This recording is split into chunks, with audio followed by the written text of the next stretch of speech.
How many Challenge Cup winners' medals have you got, Scully? Oh, that's a bit harsh. 3 losers.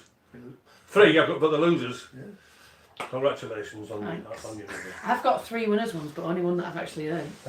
Oh no, you No, you weren't. No, they're You're all part of the they're squad. all in. They No, would have but- given you it if you hadn't made a contribution. I know, but it feels a lot better when you Oh. played in one, doesn't it? There you go, you're injured, there you go, there's a medal for you to look at. Well, Can I ask a question as well? Because What's it like to win the Challenge I think Cupbo's done a great job. And one thing I said, what I don't want the women's game to follow is the rubbish with the men's game. You know, with all the wrestling techniques. You don't have a wrestling coach, do you? No, Good.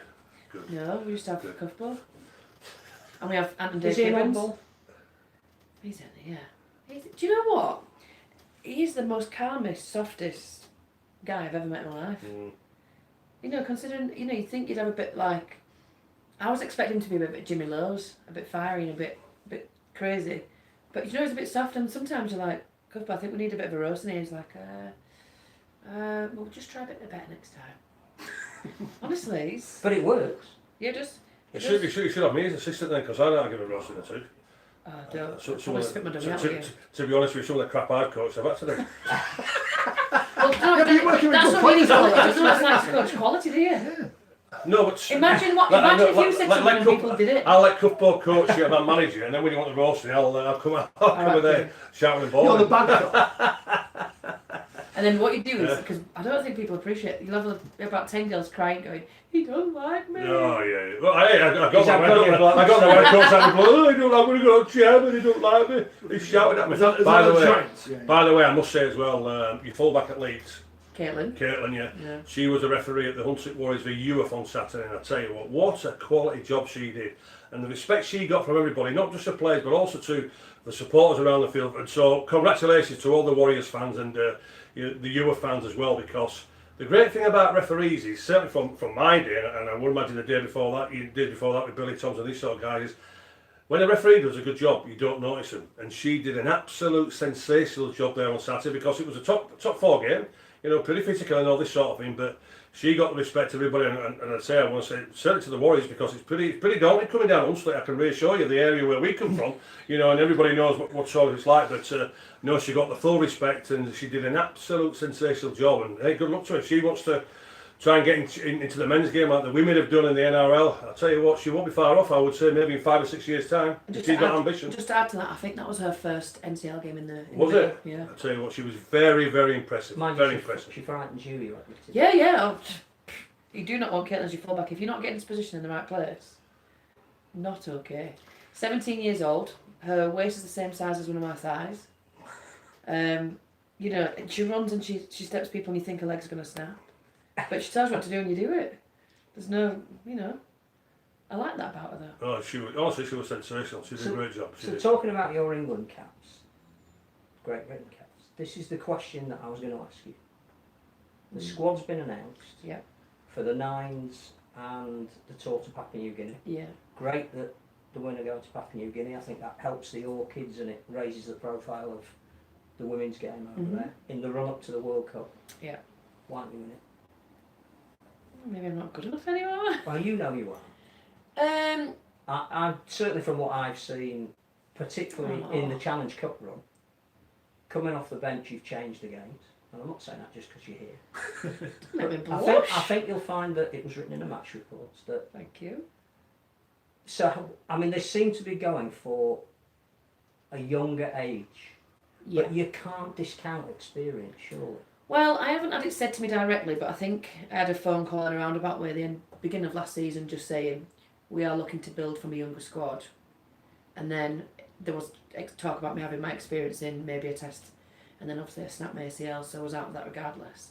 And then the new coaching team and going forward, that's what they've picked, and I'm not back in. I've only been back 6 games, so maybe I know you're not supposed to do this, but as a woman her age, but what age are you? I'll be 35 in September. Well, you've still got a few years in front, yeah, haven't you? Do you know what? I back myself. League, haven't you? I'm still one of the fittest forwards in the game. Yeah. But isn't that where the trauma of the ACL actually helps you? Because through all the rehab that you've done to get yourself back to the top, you've probably put 2 years on the end of your career. Yeah, I hope so. It's the rest of the body. It does start to get a bit harder to recover. But, you know, I'm managing it. Well, maybe I'm not, you know, there are some really good girls coming up, and maybe I am probably picking them at the minute, but in 2 years' time, do you know, when we went to the World Cup in 2017, so 2013, we weren't too far off beating Australia and New Zealand. In that 4 years, Australia and New Zealand became professional, and the difference was unbelievable. And the level of skill. I think, no, skill, we probably matched them, but just general fitness, match fitness, that's where they beat us, out and out. You know, coming forward now, the Super League has got more professional, even though we're not professional yet, but the level that we're training at and what we're given, are we going to now match Australia and New Zealand when we come to the next World Cup, which is the aim. And so therefore, bringing these girls up and getting them into this routine, because it's hard, isn't it, to come as a...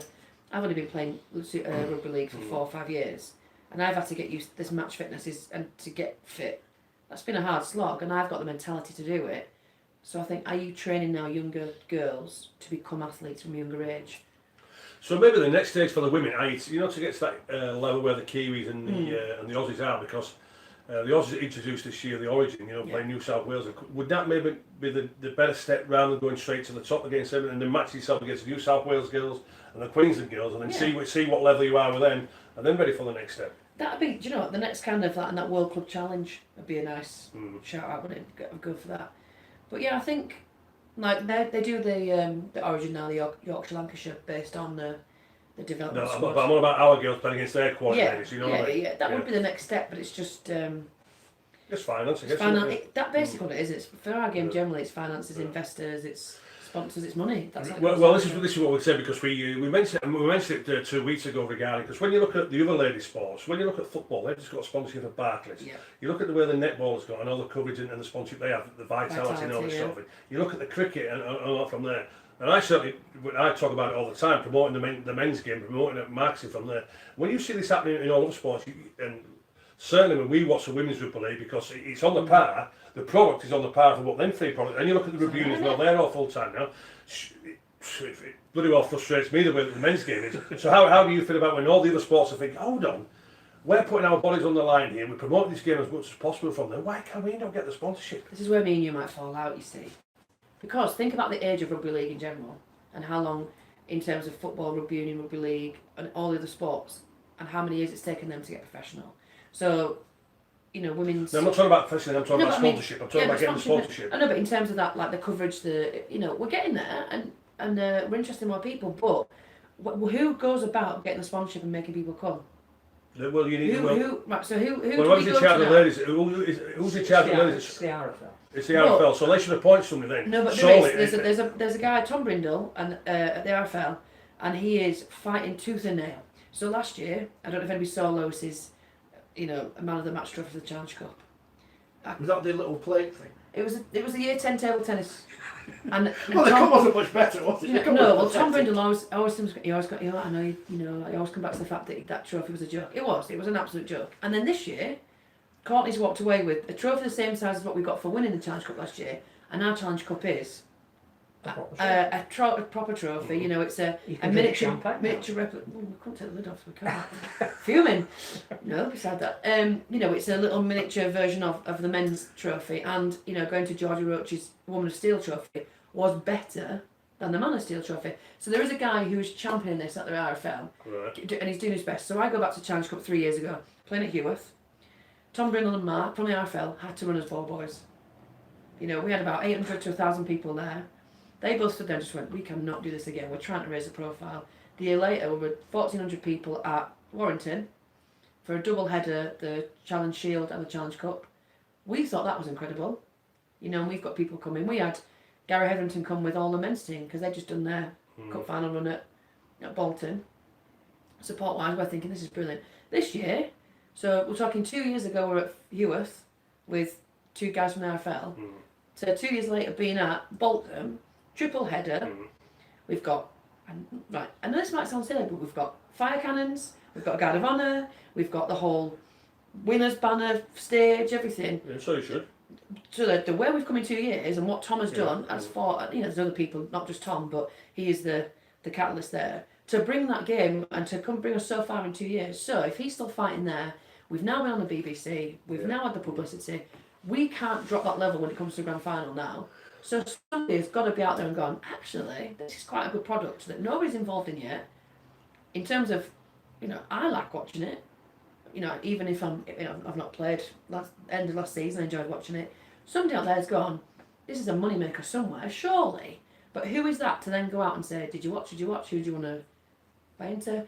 Coral sponsored it. So Coral agreed to sponsor the women's and the men's for the Challenge Cup. I think there's two things as well. The 2021 World Cup is massive. Yeah. And the fact that the women's final is being played on the same ground on the same day as the men's at Old Trafford is huge. Yeah, which is what they did in 2017. So the Women's Super League, does that have a like we do Betfred, does the Women's Super League have a main sponsor? No, so by the time we started, they were still looking for a sponsor. But what I think you'll find is that there are commercial people coming on board. They may not have been announced yet, but they are starting to see the value of being associated with it. Is the next step going part-time?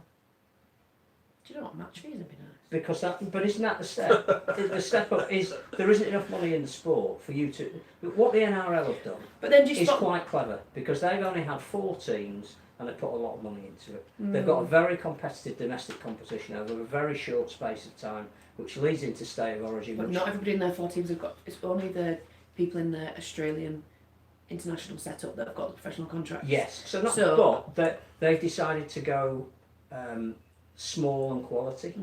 So they've concentrated some of that talent in only 4 clubs. But then that would mean if that was the same here. So have we done too much too soon by trying to go to 8 clubs in Super League? Because there is a no, clear... because there was like a trial Super League where we had like a league and then top 4 went and competed as a Super League essentially, and then the rest, whatever 6 of it was, competed as a championship.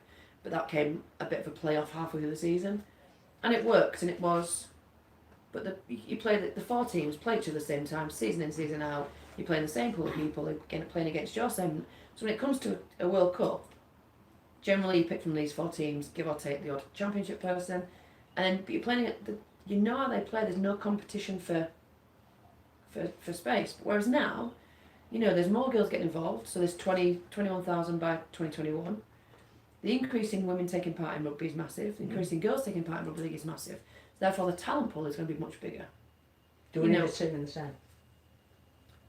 Because there seem to be a lot of women playing in the South. Do they need let's say it's London Broncos, or call it, I don't know, South Scorpions, whatever. Do we need a London team to harness the talent that's playing down there, put their elite players into the environment where they're playing leagues? Yeah, I mean, there's definitely scope for that. I mean, there's the GB teachers, women's teachers, just been reignited, and they've just had a training session down there. So there are players down there. One of the girls that came out to Sydney with us in 2017, she lives in Bournemouth, Southampton, Brighton, bottom of the end of the world. And she had to travel up for training camps. So there is a talent pool down there, and then you go into, we're quite cleverly funding the fact we're on the 62 still, aren't we? Who funds us then going down? Is that the clubs? Whereas likes of Leeds Rhinos, they would pay for that. The next thing is, as part of the Super League men's, should you have to look to, over a period of time, because you can't get players from nowhere, have a women's section? But then where do you get your players from? Well, so if you're going to get 21,000 by 21, should part of that process be every Super League club has to have a women's team and with players, more fixtures as curtain raises to the men's?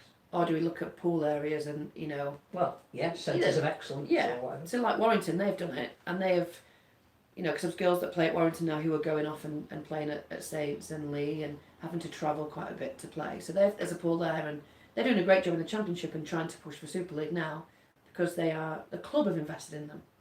And like Leeds Rhinos, we don't get paid, but we feel when we go training that we have everything the men have, and things down to the first team bus, and kit and physio stuff. To the gym. Yeah. What do you train? Do you train at Council? Yeah. Oh, right, well, that's brilliant, isn't it? Yeah, we use the same physio facilities. We've got the same ruck room, wrestle room stuff. We have our team Don't meetings. mention restaurant in front of Oh no, yeah. Restaurant. going down. Okay, ruck room. Restaurant. Psychologist. Do you get an ice bath after the game? Do you jump in that cold water? No. You do, right. Huh? What do you get cold water Go for? forward, Gary. It's not nice, is it?